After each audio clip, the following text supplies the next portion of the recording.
Hello students. अभी आपको मैं एक्सप्लेन करने वाला हूँ क्लास 10th मैथमेटिक्स का क्वेश्चन पेपर डिज़ाइन। और इसमें हम आपको बताएंगे कि कितने क्वेश्चन आएंगे, किस किस यूनिट से आएंगे और किस तरीके का आपका एग्जाम पैटर्न होगा। ये सोल्ड मॉडल पेपर है। मॉडल पेपर ये आपकी बोर्ड की वेबसाइट से लिया गया है। इसको हमने सोल्व किया है और सोल्व करने के बाद में आपके सामने इसकी वीडियो बनाई गई है। तो चलिए बताते हैं सबसे पहले किस यूनिट से कितना आने वाला है। देखिए, मैथमेटिक्स के अंदर जो बेसिक्स मैथ है और स्टैंडर्ड है, दोनों का जो एग्जाम पैटर्न है वो सेम होने वाला है। क्वेश्चन पेपर का डिजाइन वैसा ही आएगा जैसा इसमें मैं बेसिक का बता रहा हूँ, तो स्टैंडर्ड का भी सेम ही रहेगा। उसके अंदर आपको इसी तरीके से क्वेश्चंस होंगे। तो चलिए स्टार्ट करते हैं। सबसे पहले जो जानना जरूरी है वो ये जानना जरूरी है किस यूनिट से कितने नंबर के आपके क्वेश्चन आ रहे हैं। तो चलिए मैं इसमें हिंदी मीडियम इंग्लिश मीडियम दोनों ही इसके अंदर मैंने लगा रखे हैं। एक एक करके डिस्कशन कर लेते हैं। तो सबसे पहले ये हिंदी मीडियम है। संख्या पत्ती के अंदर आपका 6 नंबर का आने वाला है। बीज गणित आपका 20 मार्क्स का आएगा। इसके अंदर आपके 2 3 4 5 ये आपके चैप्टर हैं। इसके बाद है ज्यामिति। ज्यामिति 6 नंबर की आने वाली है। और उसके बाद जो ज्यामिति का दूसरा भाग है वो 15 नंबर का आने वाला है। त्रिकोणमिति इसमें 12 नंबर की आएगी। क्षेत्रमिति इसमें 10 नंबर की। और सांख्यिकी और प्रायिकता जो है वो 11 नंबर की आने वाली है। टोटल 80 मार्क्स का आपका क्वेश्चन होगा, क्वेश्चन पेपर रहेगा। अब इंग्लिश मीडियम में जो आपका सिलेबस है वो नंबर सिस्टम है 6 नंबर का। एलजेब्रा, एलजेब्रा के अंदर ये 4 चैप्टर्स हैं। ये 20 मार्क्स का होगा। जियो कोऑर्डिनेट ज्योमेट्री जो आपका 6 नंबर का है। और जियोमेट्री आपका 15 नंबर का है। ट्रिग्नोमेट्री आपका 12, मेंसुरेशन 10 मार्क्स की। और स्टैटिक्स एंड प्रोबेबिलिटी आपकी 11 मार्क्स की है। अब चलिए बात कर लेते हैं इसका मॉडल जो टेस्ट पेपर है उसको सोल्व करते हैं।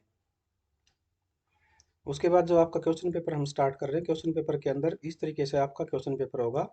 सबसे पहले जो आपको दिया हुआ होगा वो यहाँ पर है कि आपके जो 1 से 20 क्वेश्चन हैं, 1 से 20 क्वेश्चन हैं, ये सारे आपके एक एक नंबर के होंगे। 1 मार्क्स के होंगे सारे के सारे।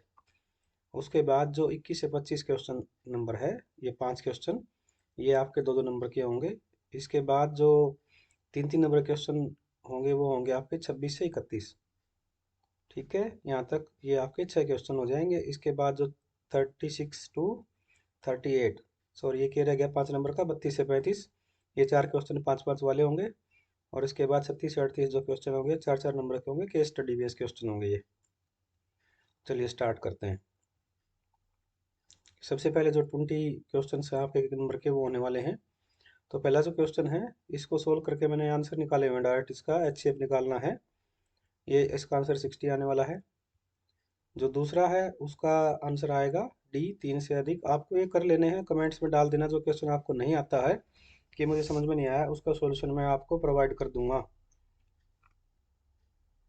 इसके बाद चलिए सभी के आंसर मैंने साथ साथ दिए गए हैं। यहाँ पर 3 नंबर जो आपका द्विघात समीकरण है, क्वाड्रेटिक इक्वेशन, कौन सी इसमें नहीं है, तो ये आंसर दिया गया है, सी इसका आंसर होगा। और आगे आता है volume of and surface area of sphere are numerically equal. यदि किसी गोले का आयतन और पृष्ठीय क्षेत्रफल बराबर है तो गोले की त्रिज्या कितनी होगी, 3 इकाई से अधिक होगी। इसके बाद जो फिफ्थ क्वेश्चन है, फिफ्थ क्वेश्चन के अंदर आपका जो आंसर आएगा वो आएगा -12, -12 में आएगा आंसर। इसके बाद है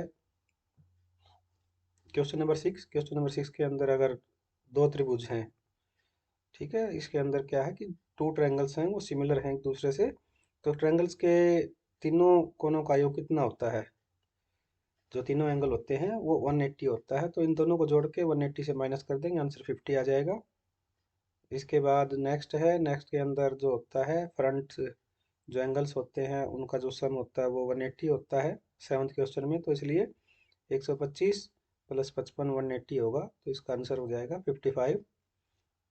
इसके बाद है question number 8। Tan theta equal to A upon B, तो कोस थीटा क्या होगा, इसका आंसर बी आ जाएगा। बी अपॉन में √a² प्लस b²।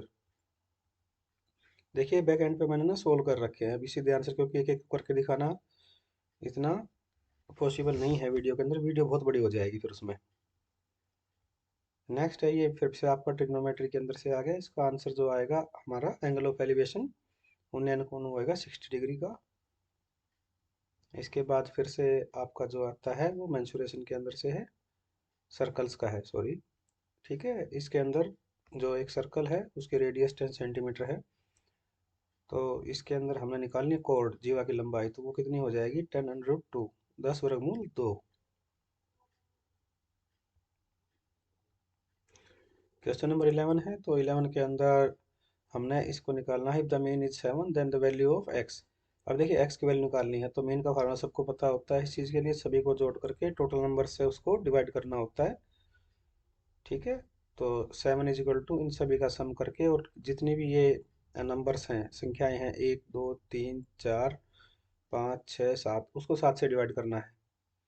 ठीक है, यहाँ से इसका आंसर आ जाएगा, आंसर आएगा 3। सो इसके बाद आ गया हमारा क्वेश्चन नंबर 12, 1 से 40 वाले जो टिकट हैं उनके बैग का हमने रेंडम निकाल लिया, तो इसकी प्रोबेबिलिटी निकालनी है, तो प्रोबेबिलिटी इसकी आ जाएगी 1/5, 1/5 आएगी यहाँ पर। क्वेश्चन नंबर 13, 13 नंबर जो है उसके अंदर अगर पी बाई क्यू में अगर जो नहीं होता तो इरेशनल नंबर होते हैं, अप्रिमेय संख्याएं होती हैं। ठीक है, तो अप्रिमेय संख्याएं होती हैं जो पी बाई क्यू में अगर नहीं उनको लिखा जा सकता। ठीक है, क्वेश्चन 13 हो गया। 15 के अंदर 14 के अंदर है हमारा, जो इसका आंसर हम निकालते हैं तो इसका आंसर आएगा हमारा √119, वर्गमूल 119 सेंटीमीटर। इसके बाद 15 क्वेश्चन है, साइन थीटा ए है, सेक थीटा जो है आपका बी है, तो टेन थीटा का जो वैल्यू होएगी वो आपकी आ जाएगी a/b। 15 का क्या आ जाएगा, a/b। देखिए इंग्लिश मीडियम हिंदी मीडियम दोनों ही साथ साथ चल रहे हैं, तो होपफुली आप लोगों को मिक्स समझ में आ जाएगा। आगे है 4 tan 3 हो तो इसका वैल्यू निकालनी है, तो इसकी वैल्यू आएगी हमारी 1/2।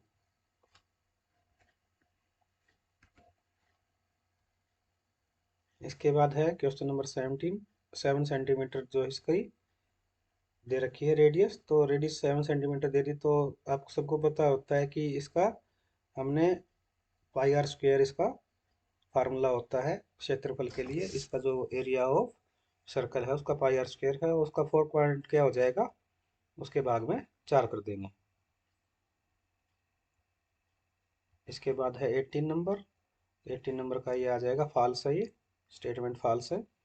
इसके बाद 19 और 20 जो 19 और 20 क्वेश्चन है, इन दोनों के अंदर इनको बोलते हैं असर्शन और रीजन क्वेश्चन। तो इसके अंदर अभिकथन और तर्क का होता है कि जो एक स्टेटमेंट दी गई है वो स्टेटमेंट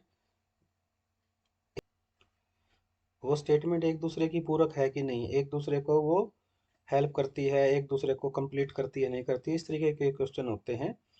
तो आपको एक पढ़ लेना है, जैसे ये आपका 19 नंबर क्वेश्चन दिया गया, 19 नंबर के अंदर ये एक सीरीज दी गई है 5 9 13 17, ये 17 तक आपको लिखी जानी है। तो अब इसका ये देना है कि जो ये ऊपर लिखा हुआ ना ए और बी, ए एक्सप्लेनेशन दे रखी है यहाँ पर कि इसका अभिकथन, तो इसका जो असर्शन है ए और तर्क मतलब रीजन आर, दोनों सही हैं और वो एक दूसरे की एक इसकी व्याख्या करते हैं, यानी कि वो इसकी ठीक से एक्सप्लेनेशन है, उसकी सही एक्सप्लेनेशन है, right explanation of A.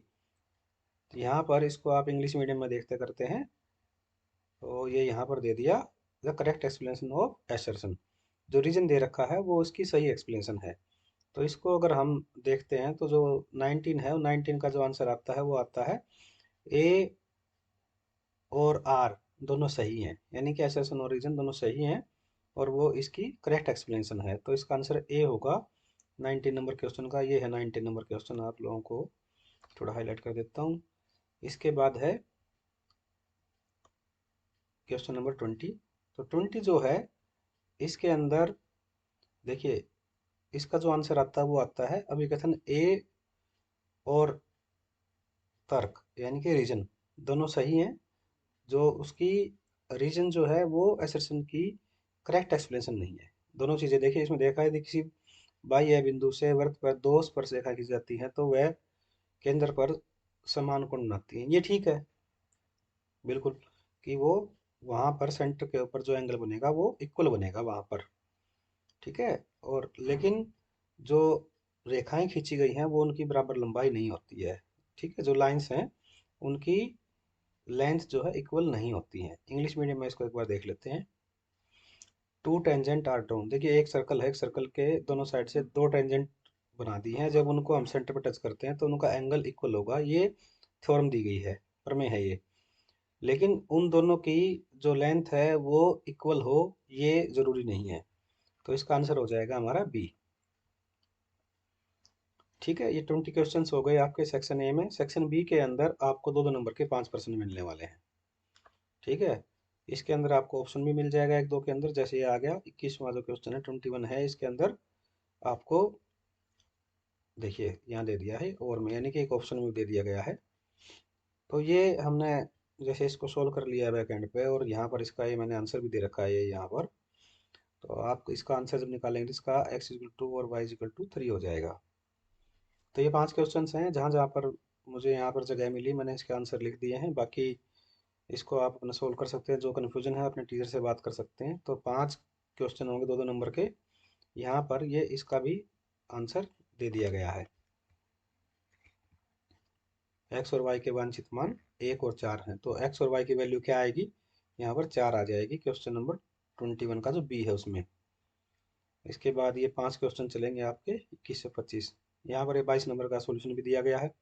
23 number का क्वेश्चन का सोल्यूशन यहाँ दिया गया, आप इसके यहाँ से भी हेल्प ले सकते हैं। 24 का भी आपके सामने यहाँ दे दिया गया है। ठीक है, तो ये यहाँ तक। 25 का जो आंसर आएगा, घड़ी की सुइंग जो एरिया कवर करती है उसका जो क्षेत्रफल है वो कितना आएगा, 154/3 सेंटीमीटर स्क्वायर। इसका 25 का जो आंसर है वो ये वाला हो जाएगा, 154/3 154/3 सेंटीमीटर स्क्वायर। उसके बाद है आपका सेक्शन सी। सेक्शन सी के अंदर तीन तीन नंबर के 6 प्रश्न आने वाले हैं। ठीक है, 18 नंबर के तीन तीन के हो जाएंगे। इसके बाद आएगा सेक्शन डी। सेक्शन डी के अंदर कितने होंगे, 5 5 नंबर वाले होने वाले हैं, 4 प्रश्न। ठीक है, बड़े प्रश्न आएंगे ये आपके, लॉन्ग आंसर क्वेश्चन हैं एक्सप्लेनेशन के साथ। इसके बाद जो लास्ट सेक्शन आपका आता है वो आता है 36 से 38। ई सेक्शन के अंदर आपके केस स्टडी क्वेश्चन होंगे। ये आएंगे 3 क्वेश्चन, 36 नंबर। ये बहुत इजी होते हैं, इनको पढ़ने से ना आपको इधर उधर सोचने की जरूरत ही नहीं पड़ती है कि ये क्वेश्चन किस तरीके से हैं, क्योंकि बहुत आसान होते हैं। और इसके आंसर इस के अंदर जब आप पढ़ते हो ना केस स्टडी के अंदर, तो इसके अंदर ही होते हैं। तो ये 36, 7 और 38। मैं थोड़ा धीरे कर देता हूँ आप लोगों को, वीडियो में देखने में आसानी रहेगी। और बच्चों अगर आप इसको एक बार हल करके देख लेते हैं तो बहुत अच्छी से आपकी प्रैक्टिस हो जाएगी। इसको एक बार पूरे क्वेश्चन पेपर को अपने आप से सोल्व करके देखना, कंप्लीट सोल्व करना, और कंप्लीट सोल्व करने के बाद जो नहीं आते हैं वो आप अपने क्लास टीचर से बात करना। आपकी तैयारी बहुत अच्छे से हो जाएगी। आपको ये मान के चलो कि आपका 80 नंबर का क्वेश्चन है, तो आपको 75 to 80, 75 से 80 नंबर लेने से कोई रोक नहीं सकता है। ठीक है, टोटल 38 क्वेश्चन हो जाएंगे। चलिए यहाँ तक ख़त्म होता है। इसको सोल्व करके और अपने क्लास टीचर की हेल्प से कंप्लीट कीजिए। Thank you.